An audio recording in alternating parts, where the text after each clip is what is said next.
Bismillahirrahmanirrahim. Assalamualaikum warahmatullahi wabarakatuh.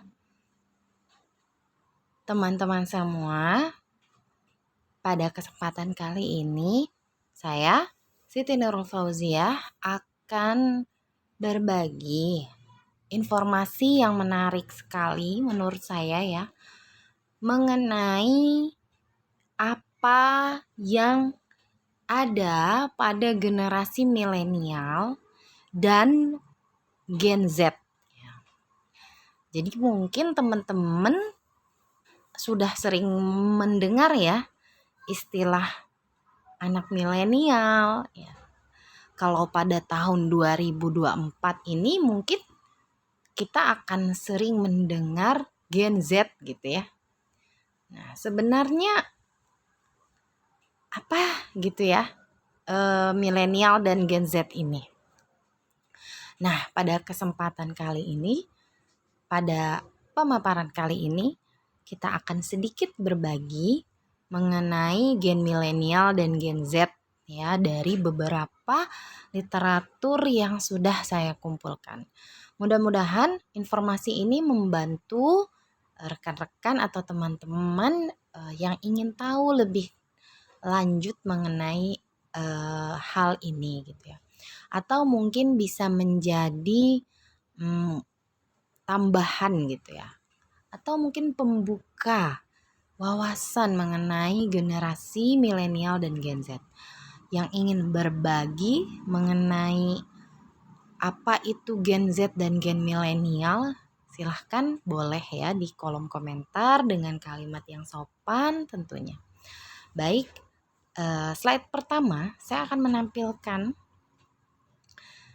Tahukah Anda ya bahwa pada saat ini, pada tahun ini gitu ya, saat ini yang menjadi peran sebagai orang tua itu adalah generasi milenial dan Gen Z. Apakah kamu juga generasi milenial atau generasi Z? Nah, jadi kalau saya itu gen kelahiran 89, 35 tahun ya. Nah, berarti saya adalah gen milenial kah atau Gen Z? Nah, ternyata kelahiran kita itu kurang lebih bisa berdampak terhadap pola pikir dan asumsi-asumsi yang kita miliki berdasarkan literatur yang saya baca gitu ya. Jika memang itu mempengaruhi, nah secara garis besar ya seperti apa sih gitu ya. Kita akan lihat. Apa sih? Yang pertama, generasi milenial dan generasi Z. Oke, ya. Bisa dilihat bahwa milenial adalah generasi yang lahir dari tahun 1980 hingga 2000. Sedangkan Gen Z adalah generasi yang lahir dari tahun 2001 hingga 2010. Ya. Artinya milenial pada saat ini tuh usianya 23 sampai 43 tahun ya. Sementara Gen Z berusia 11 sampai 23 tahun. Nah, rekan-rekan yang mana nih? Nah, kalau saya karena rentangnya 23 sampai 43 ya saya ada di gen milenial ya. Nah, ini sumbernya bisa dilihat di bawah. Kemudian pada sebelah kiri ada komposisi penduduk generasi ya. Menurut data dari Susenas BPS 2021, coba rekan-rekan lihat di sebelah kiri ini yang paling banyak itu generasi apa sih? Yang warna apa yang paling banyak? Persentase yang warna apa ini warnanya ya? Agak-agak hijau biru campuran gitu ya. Nah, warna yang menunjukkan angka 27,94% itu adalah Gen Z. Ya. Ternyata komposisi terbanyak adalah Gen Z ya, yang menyusul 25 Gen milenial, 87%. Disusul oleh Gen X 21,88%, kemudian 11% ada baby boomer dan 10% ya 10,88% itu ada post Z. Nah, artinya paling banyak itu Gen Z dan milenial ya. Jadi komposisi penduduk ya BPS itu menunjukkan bahwa yang paling banyak itu adalah yang saat ini berusia 23 tahun sampai 43 dan 11 tahun sampai 23 tahun. Sisanya generasi yang lain. Oke. Kemudian, generasi milenial dianggap sebagai generasi yang sadar akan teknologi digital. Juga lebih tersentuh dengan modernisasi, sehingga lebih kekinian daripada generasi sebelumnya. Ya, jadi generasi milenial itu ya, saya ya dan rekan-rekan semua yang milenial pasti sudah sadar ya dengan teknologi digital. Karena kita sudah tersentuh ya dengan modernisasi daripada generasi sebelumnya. Tetapi diketahui ya, bahwa kita itu ternyata memiliki pilihan peran, yaitu karena kita sadar gitu ya, kita nih harus menggerakkan sesuatu nih, harus melakukan sesuatu nih, penggerak bangsa gitu. Atau justru menjadi beban bangsa ya. Ini dilema banget ya milenial ini ya. Milenial ini punya rasa pingin menggerakkan karena dia mulai sadar dengan teknologi-teknologi itu. Ya. Dia juga khawatir kalau dia tuh jadi beban gak ya gitu. Kita jadi beban gak ya? Nah, ini milenial nih. Menurut literatur yang telah saya dapatkan ya. Jadi di sini tantangan nih buat kita nih ya, buat yang milenial maksud saya. Kemudian bagaimana dengan Gen Z? Gen Z itu yang generasi setelah milenial. Nah, ini lebih masif lagi, lebih sering lagi terhadap penggunaan teknologi digital. Jadi dia lebih terbuka dalam keberagaman pandangan dan pola pikir, ya. Generasi Z dan entrepreneurship menurut Agus Salim Lubis dan Rika Handayani. Ya. Kemudian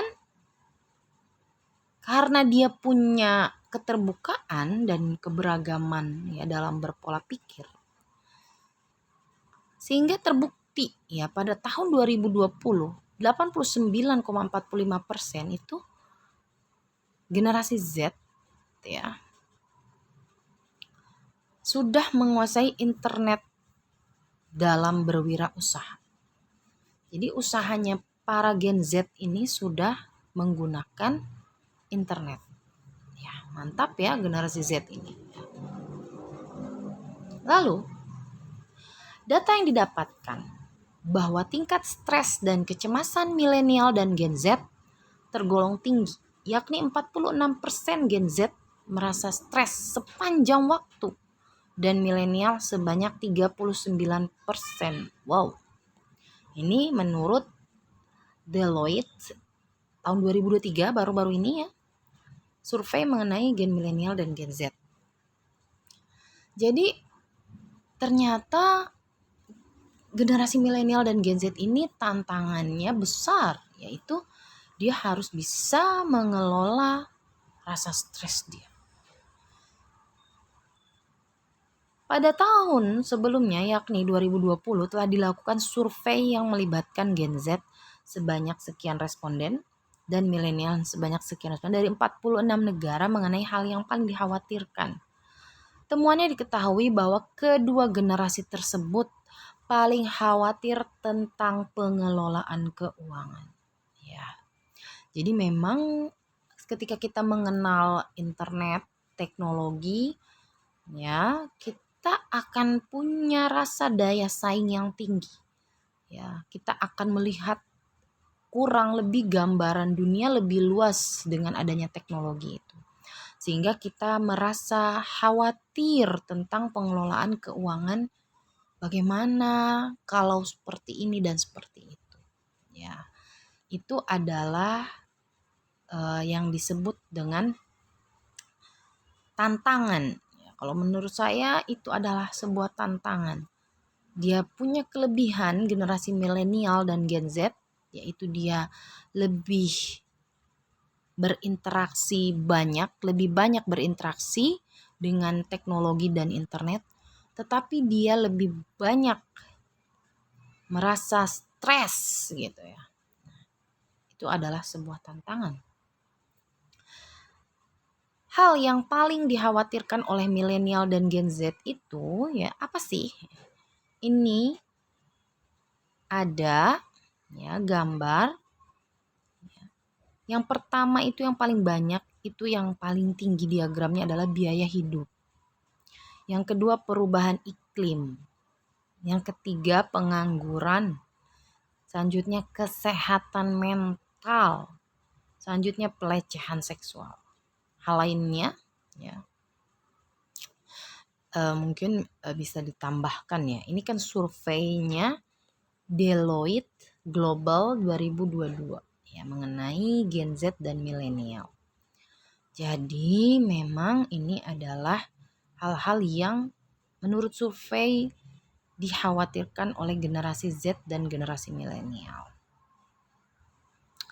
Itu adalah pengetahuan atau wawasan yang saya dapatkan dari berbagai literatur mengenai Gen Z dan Gen milenial. Sekarang pertanyaannya adalah apakah kita sebagai generasi milenial ataupun Gen Z bisa ya melewati semua itu, kecemasan-kecemasan itu dengan baik ya. Jika bisa, kira-kira hal apa sih yang akan kita lakukan gitu. Silakan ya komentar di bawah ini dengan baik. Jika dirasa channel ini memiliki manfaat, jangan lupa untuk subscribe dan informasinya juga di-share sebanyak-banyaknya. Dan jika ada kesalahan, mohon maaf, silakan koreksinya. Thank you very much. Assalamualaikum warahmatullahi wabarakatuh.